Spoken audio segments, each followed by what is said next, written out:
In this video, I'm going to demonstrate how you can use the Milone etape for the measuring the water level in your pond.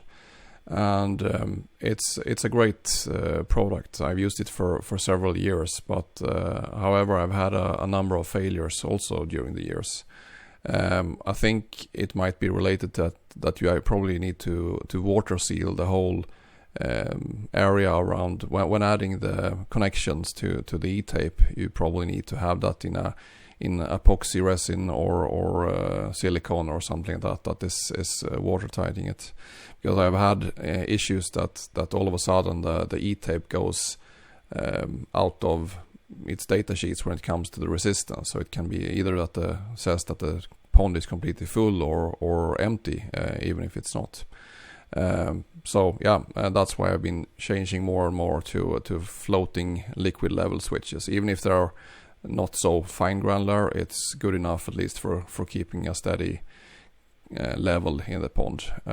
Otherwise, I really love this product since it's so accurate and in detail when it comes to the level that it produces.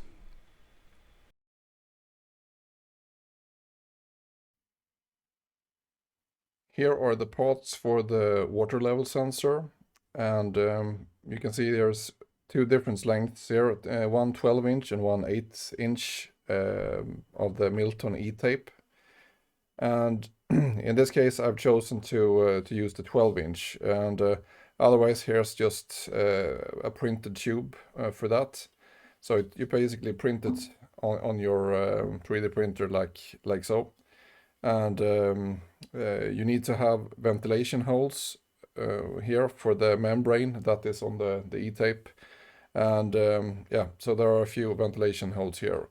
I'm not gonna use that one. I'm gonna have the 12-inch in this setup. And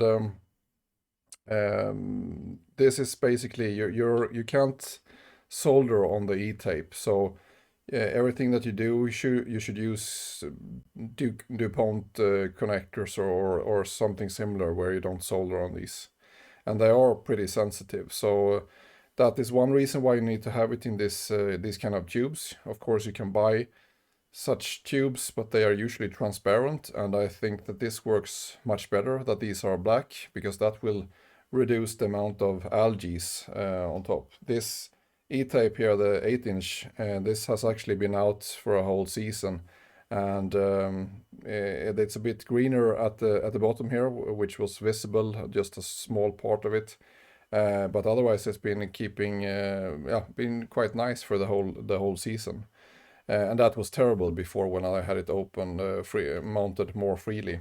And that is another reason also for having it in a tube, that I mean it will still read the level. I mean the same amount will rise, of course, in the tube also, but you don't have the same kind of, if you have movement from the fishes in the water, you will not pick that up from the wobbling e-tape also. Then like I said, we should use DuPont connectors or these kind of connectors where you don't have to do any soldering. So what you do is basically take one of these that have a pretty long legs and just bend them 90 degrees. And here is one mounting that has also been printed. Oops, like that.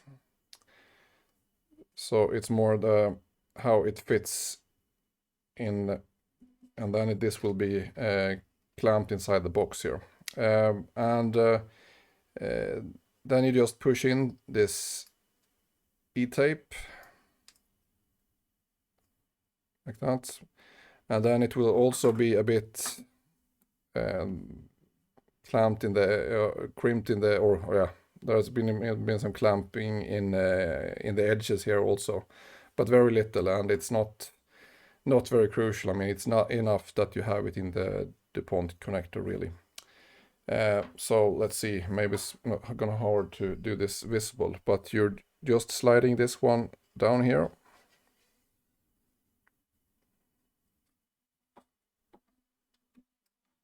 Like that. So in here there's yeah, you can't really miss it. There are two indentations here also, and then you connect this with standard PCB screws.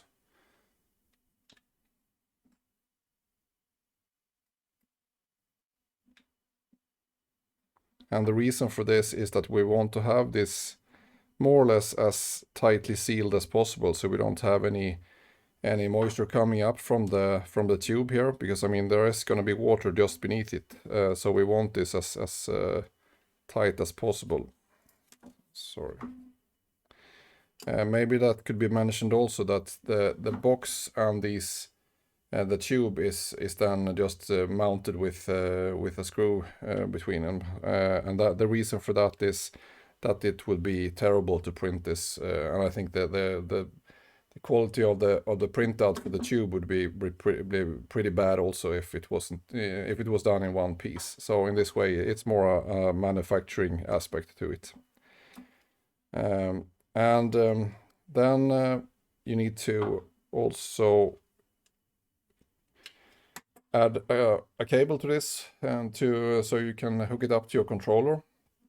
And I'm going to use this standard cable through, and then I just crimped a 4-pin DuPont connector here.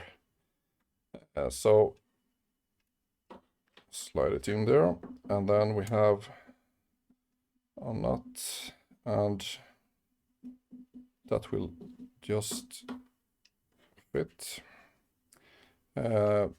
You don't need any tools for this, I think, because it's there's already a hexagon in there matching this.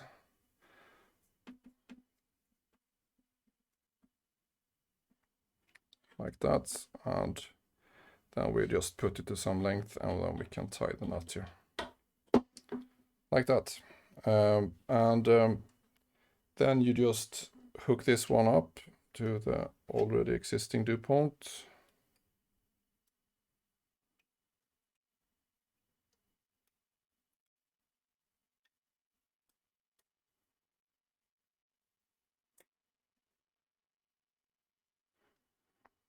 Like that. And then there's a lid to this, and I have these threaded M3 inserts, which I just will melt down in here, and then it's standard M3 screws on top here. So that's basically it. And then this is going to be mounted next to my garden pond, and I have a wooden frame around it. So typically it will just be pushed to the edge of that wooden frame, and maybe the level will go to something like here, which is well below the max point for the etape. And at the other end, I use these GX12 connector with 4 pins to connect it up to the controller. Yeah, so this is how the water level sensor looks like.